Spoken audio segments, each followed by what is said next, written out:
नमस्कार, आप देख रहे हैं न्यूज 24। मैं हूं आप सभी के साथ विपनेश माथुर और आज 10 बजे की बुलेटिन की शुरुआत कर रहे हैं कि विस्फोटक केस में एक्सक्लूसिव खुलासा हुआ है। यह आज की सबसे बड़ी खबर मुंबई से।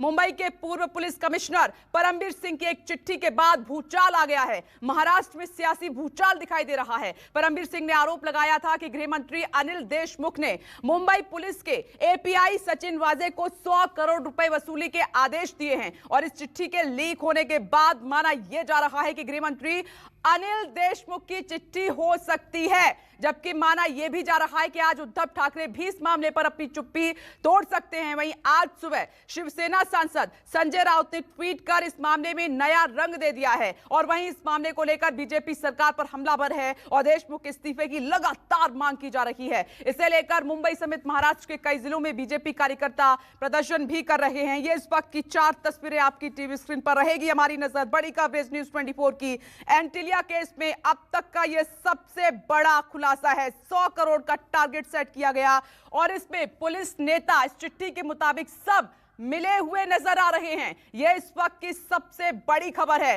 देखिए लगातार, क्योंकि कल से जब से चिट्ठी आई है तब से भूचाल आया हुआ है। चर्चा भी करेंगे। हमारे साथ ग्राउंड जीरो से महाराष्ट्र से लेकर दिल्ली तक न्यूज 24 संवाददाता भी जुड़ेंगे। परिचय आपका मैं करा देती हूं सभी से। बीजेपी स्पोक्स पर्सन विश्वास पाठक जी हमारे साथ मौजूद हैं और साथ ही कांग्रेस के सपोर्टर हैं चेतन सिंह जी हमारे साथ जुड़ गए हैं। Former ACP Mumbai police Dhanraj ji हमारे साथ जुड़ गए हैं और अब न्यूज 24 संवाददाता सीएम आवास के बाहर से विनोद जगदाले, बांद्रा से दीपक दुबे हमारे साथ मौजूद हैं और दिल्ली से मनीष कुमार हमारे साथ मौजूद है। सभी को टीवी स्क्रीन पर लेकर आइए। खास मेहमान हमारे साथ जुड़ गए हैं और थोड़ी देर में हम चर्चा करेंगे, लेकिन उससे पहले इस वक्त ये एक और बड़ी खबर का जल्दी से रुख कर लेते हैं। 100 करोड़ के वसूली के आरोपों में, जी हां, 100 करोड़ के वसूली के आरोपों के बाद महाराष्ट्र में राजनीतिक घमासान मचने की संभावना बनने की दिखाई दे रही है। एनसीपी सुप्रीमो शरद पवार ने आज अपनी पार्टी के 2 बड़े मंत्रियों को दिल्ली तलब किया है और पवार ने उप मुख्यमंत्री अजीत पवार और एनसीपी के प्रदेश अध्यक्ष और कैबिनेट मंत्री जयंत पाटिल को दिल्ली बुलाया है। आइए सीधे रुक कर लेते हैं, लेकिन सबसे पहले आपको मुंबई लिए चलते हैं और वहां पर विनोद जगदाले सीएम आवास के बाहर मौजूद हैं। विनोद जगदाले, सबसे पहले आपके पास आते हुए, देखिए इस चिट्ठी ने महाराष्ट्र में सियासी भूचाल ला दिया है। यह चिट्ठी यह बता रही है कि नेताओं से लेकर पुलिस तक सभी मिले हुए थे। अब मुख्यमंत्री की प्रतिक्रिया का इंतजार किया जा रहा है। अब तक का सबसे बड़ा अपडेट क्या है आपके पास इस खबर पर?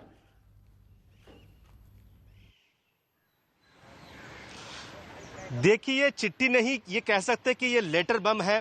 फिलहाल मुख्यमंत्री की बात करें तो मुख्यमंत्री फिलहाल मेरे पीछे जो वर्षा उनका आवास है वहां पर वो सेल्फ क्वारंटाइन हो चुके हैं क्योंकि उनके बेटे आदित्य ठाकरे कोविड पॉजिटिव पाए गए हैं। रात को ही मुख्यमंत्री, उनके दूसरे बेटे और उनकी पत्नी का भी कोविड टेस्ट हुआ है, जिसका रिपोर्ट कुछ ही देर में आने वाला है। इस पूरे मामले पर अगर हम बात करें तो इस चिट्ठी से महाराष्ट्र की राजनीति में भूचाल आ चुका है। मुंबई से लेकर दिल्ली तक इस चिट्ठी का असर देखने को मिल रहा है। आज आप सुबह की एक अपडेट ये है कि एनसीपी सुप्रीमो शरद पवार और महाविकास आघाड़ी के जो आर्किटेक्ट है शरद पवार, इन्होंने जो जयंत पाटिल है जो प्रदेश अध्यक्ष है एनसीपी के और उप मुख्यमंत्री अजित पवार, इन दोनों को दिल्ली तलब किया है और दिल्ली में उनके साथ वो महाराष्ट्र के जो राजनीतिक हालात है उस पर बात करने वाले हैं। इसके अलावा संजय राउत ने भी आज नासिक में ये बात कही है कि वो कुछ ही देर में दिल्ली के लिए उड़ान भरने वाले हैं और दिल्ली में वो शरद पवार से जाकर स्टेट के जो राज्य के सूबे के जो मौजूदा हालात है उस पर वो बात करने वाले हैं। आपने चिट्ठी में देखा होगा कि चिट्ठी में सिर्फ 100 करोड़ के वसूली का आरोप ही नहीं, बल्कि वहां पर परमबीर सिंह ने यह बात कही है कि जिस प्रकार से गृह मंत्री का बर्ताव था, उनका हर केस में दबाव बनाना था, जैसे मोहन डेलकर हो या अन्य केस हो जहां उनका दबाव बनाना था या फिर वसूली का आदेश था, इसके बारे में वक्त रहते उन्होंने एनसीपी सुप्रीमो शरद पवार, महाराष्ट्र के मुख्यमंत्री उद्धव ठाकरे, उप मुख्यमंत्री अजित पवार, इन सभी को इसके बारे में बताया था।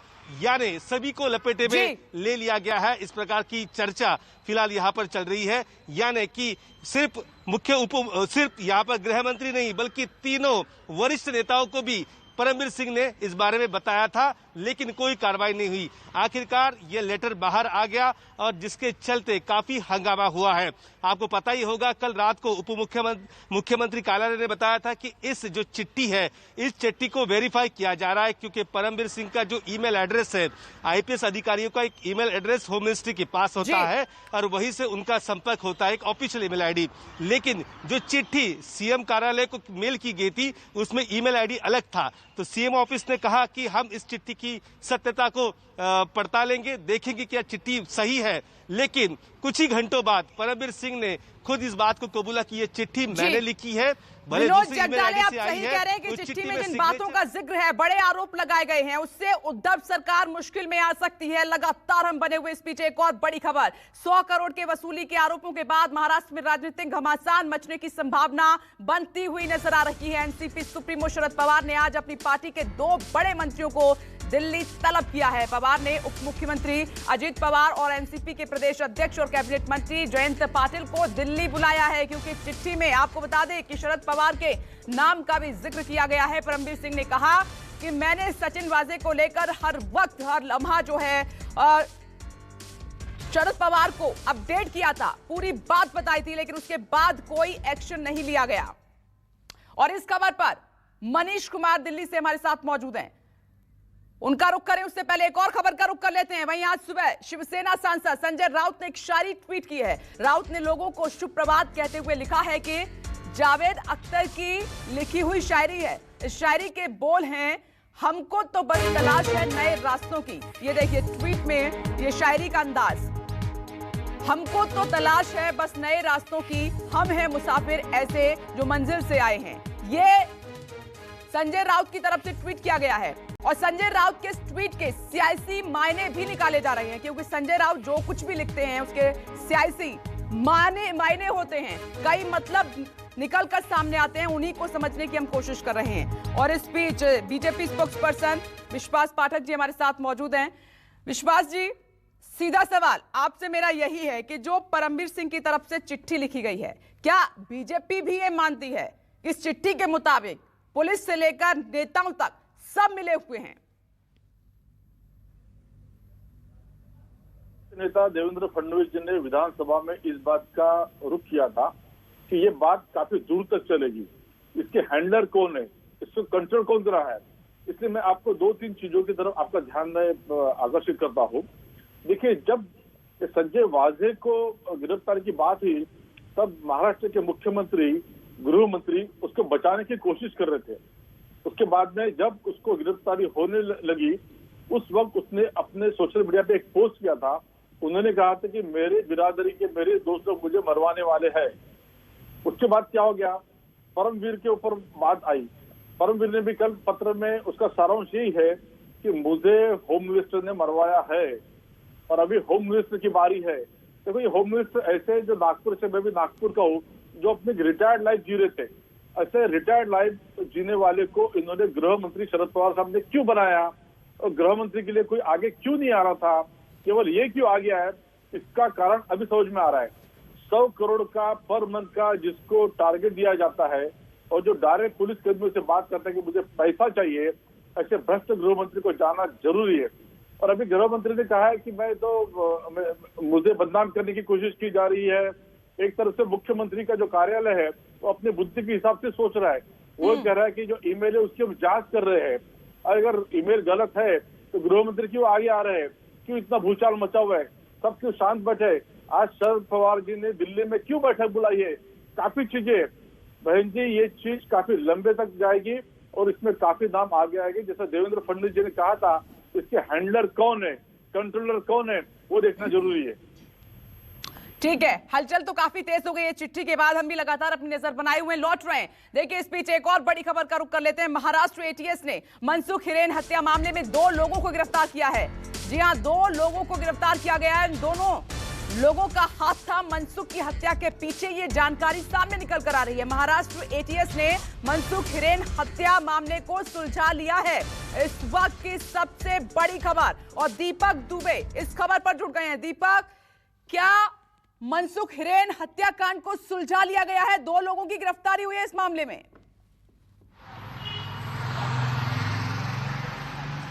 जी, महाराष्ट्र एटीएस की तरफ से 2 लोगों को मनसुख हिरेन की हत्या के मामले में कुछ ही समय पहले गिरफ्तार किया गया है। हालांकि उनकी पहचान अब तक अधिकारियों के द्वारा नहीं बताई जा रही है। लगातार उनसे इस पूरे मामले में पूछताछ की जा रही है। लेकिन जिस तरह से ये 2 बड़ी गिरफ्तारियां हुई हैं, तो ये माना जा रहा है कि आने वाले समय में इस हत्याकांड की गुत्थी को सुलझा लिया जाएगा। हालांकि जो प्राथमिक जानकारी इस वक्त हमें मिल रही है कि 2 लोगों को मनसुख हिरेन की हत्या के मामले में महाराष्ट्र एटीएस के द्वारा गिरफ्तार किया गया है। महाराष्ट्र एटीएस ने इस पूरे मामले में अज्ञात शख्स के खिलाफ हत्या का मामला दर्ज किया था और लगातार इस पूरे मामले की जांच कर रही थी। लगातार उन तमाम सीसीटीवी फुटेज को भी खंगाला गया था। इसके साथ साथ तमाम जो एविडेंस है उसे कलेक्ट करने की कोशिश की जा रही थी, चाहे वो घटनास्थल पर जाकर हो या फिर पूछताछ के जरिए हो। तो अब तक की जो प्राथमिक जानकारी है उसके मुताबिक 2 लोगों को महाराष्ट्र एटीएस ने गिरफ्तार किया है मनसुख हिरेन की हत्या के मामले में और उनसे पूछताछ की जा रही है कि आखिर हत्या का मोटिव क्या था। क्योंकि इस पूरे घटनाक्रम को अगर देखा जाए, चाहे वो एंटीलिया का विस्फोटक मामला हो या फिर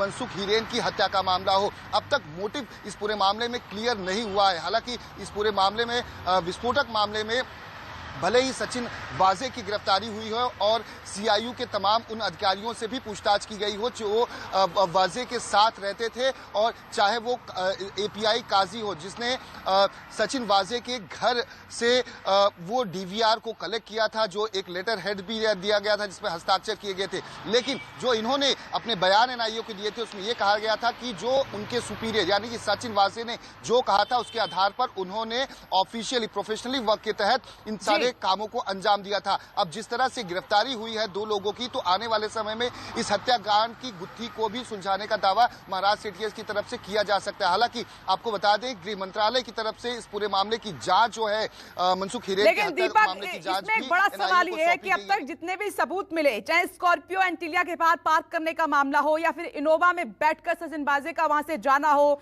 या फिर पीपी किट पहनकर, कुर्ता पजामा पहनकर जो मिलान अब तक हुआ है, उस दायरे में सचिन वाजे हैं आरोपी।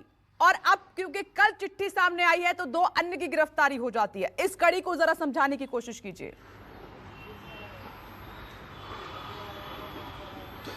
जी, आपको बता दें जिस तरह से महाराष्ट्र एटीएस और उसके बाद फिर एनआईए इस पूरे मामले की जांच कर रही थी। खासतौर पर अगर एनआईए की बात की जाए तो एनआईए के पास वो तमाम सबूत मौजूद हैं। खासतौर पर सीडीआर की अगर बात की जाए, सचिन वाजे के, मनसुख हिरेन के सीडीआर की बात की जाए, उसके साथ साथ उन तमाम सीसीटीवी फुटेज की बात की जाए जो एंटीलिया के पास सीसीटीवी लगे थे या फिर टोल नाके पे लगे थे, उन सभी को खंगाला गया है। और ये खंगाले जाने के बाद ये इस बात की तस्दीक हो चुकी है कि सचिन वाजे वो शख्स हैं जो एंटीलिया के पास मौजूद थे और वहां पर वो कई बार गए हुए थे। ऐसे में जो सीसीटीवी फुटेज बरामद एनआईए को हुआ है, उसी के आधार पर एनआईए ने, आपको बता दें कि शुक्रवार की देर रात को रिक्रिएशन किया था एंटीलिया के पास, जो शख्स एंटीलिया के पास में पीपीटी किट या कहें कि फिर जो बड़े कुर्ते में वो शख्स दिख रहा है, उसी के आधार पर शुक्रवार की रात को एनआईए के अधिकारियों और पुणे के सीएफएसएल के तमाम फॉरेंसिक एक्सपर्ट के साथ मिलकर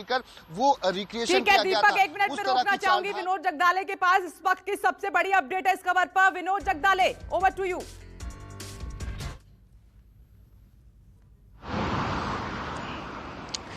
देखिए, एनसीपी के जो प्रदेश अध्यक्ष है जयंत पाटिल और कद्दावर मंत्री है, और उनका यह कहना है कि अभी फिलहाल उन्होंने मीडिया से बात की और उन्होंने एक बात कही है कि फिलहाल जो गृह मंत्री है अनिल देशमुख वो काम कर रहे हैं, उन्हें बदलने के बारे में अब तक कोई चर्चा नहीं है। ये चर्चा सिर्फ मीडिया में, इस प्रकार की बात उन्होंने कही है। यानी अब तक एनसीपी जो है अपने मंत्री के पीछे खड़ी है, सपोर्ट में खड़ी है। आपको पता ही होगा, थोड़ी देर में जयंत पाटिल यहां से दिल्ली के लिए रवाना हो रहे हैं, लेकिन अनिल देशमुख का सपोर्ट यहां पर प्रदेश अध्यक्ष ने किया है। बड़ी खबर है, वो कह रहे हैं कि उनको हटाया नहीं जाएगा। अब तक इसके बारे में फिलहाल कोई चर्चा नहीं है, वो काम कर रहे हैं। लेकिन इस चिट्ठी के बाद विनोद जगदाले, अनिल देशमुख मुश्किल में हैं, गंभीर आरोप हैं, और यह भी उस चिट्ठी में जानकारी दी गई थी कि सचिन वाजे अक्सर उनके घर पर जाया करते थे। क्या माने कि जो बीजेपी मांग उठा रही है इस्तीफे को लेकर, तो गाज गिर सकती है अनिल देशमुख पर।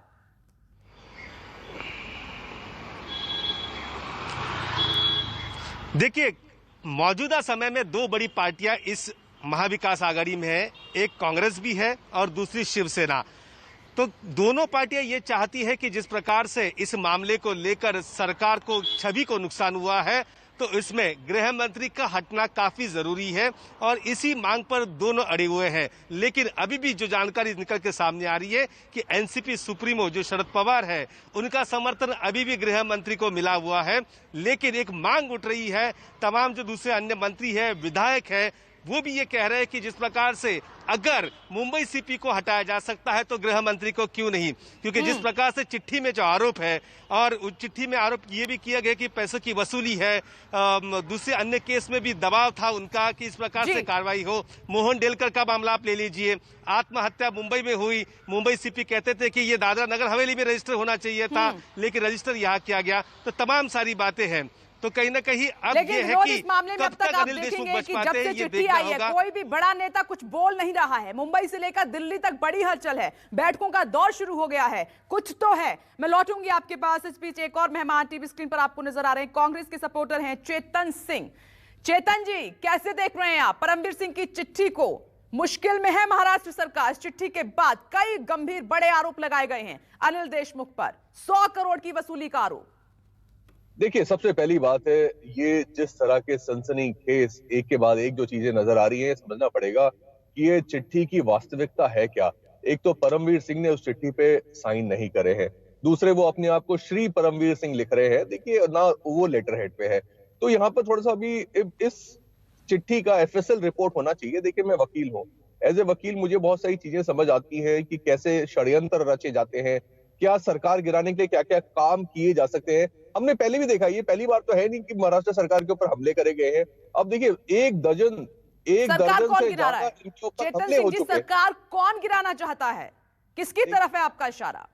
हाँ, देखिए, ये तो बहुत अच्छा सवाल है आपका। हमें पता है पिछले 18 महीने से किसकी आंखों में दर्द हो रहा है और किसके कान बज रहे हैं। अगर आप इनकी सचिन विज की बात करेंगे तो आपको पता है कि इनके साथ कहानी क्या है।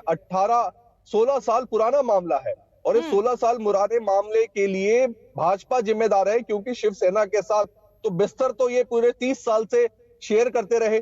लेकिन जब इनको इंक्वायरी करने की बारी आई, उस समय जब इन्होंने आंखें बंद कर ली। तो अब देखिए, अब हमें इस बात को स्पष्ट तरीके से समझना पड़ेगा, इच्छा शक्ति क्या है। क्या सिर्फ सरकार चुनी हुई सरकार, सचिन वाजे की क्या नजदीकियां आपको नजर नहीं आ रही हैं? चेतन सिंह जी, सचिन वाजे की नजदीकियां आपको नजर नहीं आ रही हैं क्या? ठीक है, मुझे एक छोटा सा ब्रेक लेना है, मजबूरी है, फौरन लौट रहे हैं। आप सभी बने रहिए हमारे साथ और इस खबर पर बड़ी कवरेज न्यूज़ 24 की लगातार जारी है।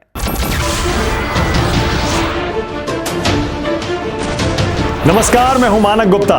अगर आपको हमारा ये वीडियो पसंद आया हो तो इसे लाइक और शेयर जरूर करें और हां, हमें सब्सक्राइब और फॉलो करना ना भूलें ताकि आप देश और दुनिया की कोई खबर मिस ना करें। तो जुड़े रहिए हमारे साथ और देखते रहिए न्यूज़ 24।